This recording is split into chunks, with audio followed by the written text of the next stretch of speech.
सभी को नमस्कार।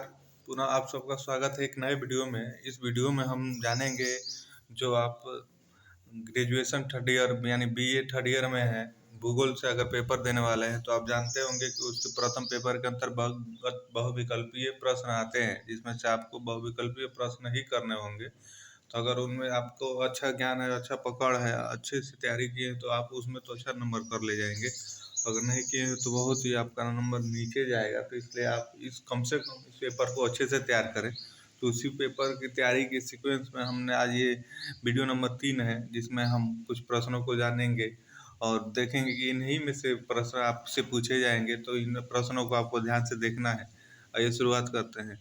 देखते हैं पहला प्रश्न है आपका, प्राचीन चिरसमत काल में भौगोलिक ज्ञान की दृष्टि से निम्नलिखित में से किसको भौगोलिक चिंतन काल स्वर्ण काल की संज्ञा प्रदान की जाती है? तो इसमें आप देखेंगे यूनानी काल जो दिया है, ऑप्शन भी इसका नीचे दे दिया गया है। बस आपको ध्यान में रखना है ये, क्योंकि ये सीरीज का एनालिसिस है तो सीरीज में ऑप्शन नीचे दिया हुआ है, तो बस वही आपको है। आप कॉल आंसर का प्रश्न क्या है, आंसर क्या है उसका आप ध्यान में रखेंगे। ये इसी में से प्रश्न आपके देखने को मिलेंगे आपके भूगोल के तृतीय वर्ष के प्रथम पेपर जिसमें बहुविकल्पी आता है उसमें। तो आप इन सभी प्रश्नों को ध्यान से देखेंगे। वही दूसरा प्रश्न है आपका, यूनान के भूगोलविदों में किस विद्वान को यूनानी भौगोलिक चिंतन का सूत्रधार मानते हैं? तो आपका है होमर को मानते हैं। आप यहाँ पे भी ये ध्यान में रखेंगे। आपका जो होमर ऑप्शन है, ऑप्शन ए, उसको मानते हैं, ध्यान में रखेंगे।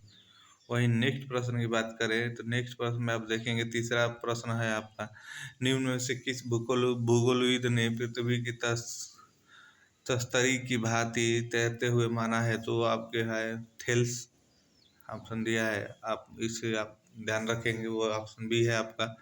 वही नेक्स्ट प्रश्न की बात करें तो नेक्स्ट देखेंगे आप, निम्नलिखित में से किस भूगोलविद को भूगोल का पिता माना जाता है?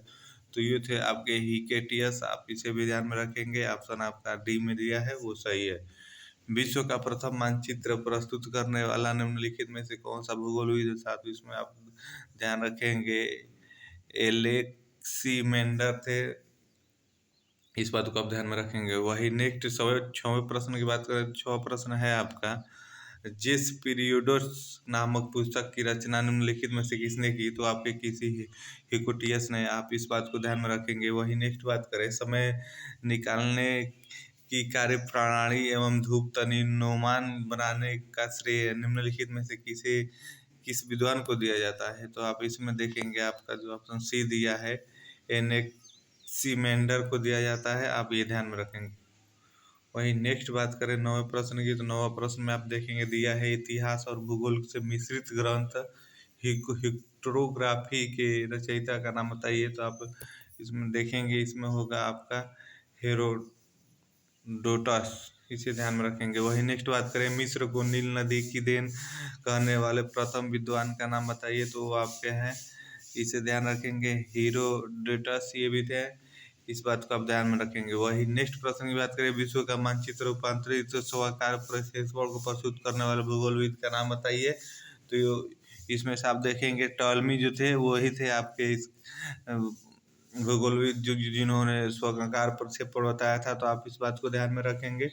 तो ये था आपका पार्ट वस्तुनिष्ठ प्रश्न करके तीसरा, और इसी में आइए आपको चौथा की बात करते हैं। तो चौथा में आप देखेंगे दिया है, रोमन काल के भौगोलिक चिंतन के विकास में सर्वाधिक योगदान किस भूगोलविद का माना जाता है? तो इसमें आप देखेंगे स्ट्रैबो को माना जाता है। आप इस बात को ध्यान में रखेंगे, ऑप्शन ए सही है। वही एकुमिनिया संकल्पना का प्रतिपादन निम्नलिखित में से किस भूगोलविद ने किया? इसमें आप देखेंगे स्ट्रैबो है, ये भी आप इसे ध्यान में रखेंगे। वही अगले प्रश्न की बात करें तो अगला प्रश्न में आपने दिया है, देखेंगे कि स्ट्रोबो ने पृथ्वी को जलवायु के आधार पर कितनी पेटियों में विभाजित किया है? तो 5 पेटियों में विभाजित किया है, इस बात को आप ध्यान में रखेंगे। Commentary of the dreams of Scorpio नामक ग्रंथ के लेखक कौन है? तो इसमें आप देखेंगे आपके हैं मैक्रोवियंस, आप इस बात को ध्यान रखेंगे, जो ऑप्शन सी में दिया है वही आपका सही है। इस पर वही नेक्स्ट पांचवें प्रश्न की बात करें तो पांचवा प्रश्न में आप देखेंगे दिया है, प्रकृति का इतिहास नामक ग्रंथ के रचयिता हैं? तो इसमें आपका प्लानिनी है, आप जो ऑप्शन बी में दिया है वो आपका सही है, आप ध्यान में रखेंगे।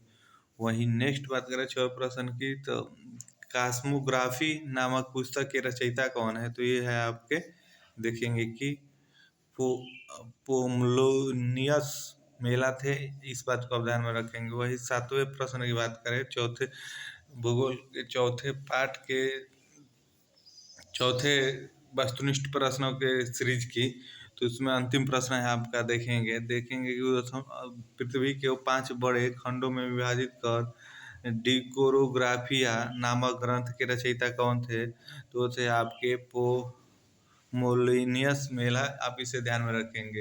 ये काफ़ी महत्वपूर्ण प्रश्नों की सीरीज है, जो देखेंगे कि हूबहू इसमें से आपको प्रश्न आपके भूगोल के तृतीय पेपर के प्रथम प्रश्न पत्र के अंतर देखने को मिलेंगे। तो इन प्रश्नों को आप सावधानी से और अच्छे से समझिएगा, ताकि समझ भी लेते हैं, एक बार देख भी लेते हैं, तो आपके लिए काफ़ी मददगार साबित होने वाला है परीक्षाओं में। तो आप सभी को इस प्रश्नों को ध्यान से देखें, और आप सभी को धन्यवाद।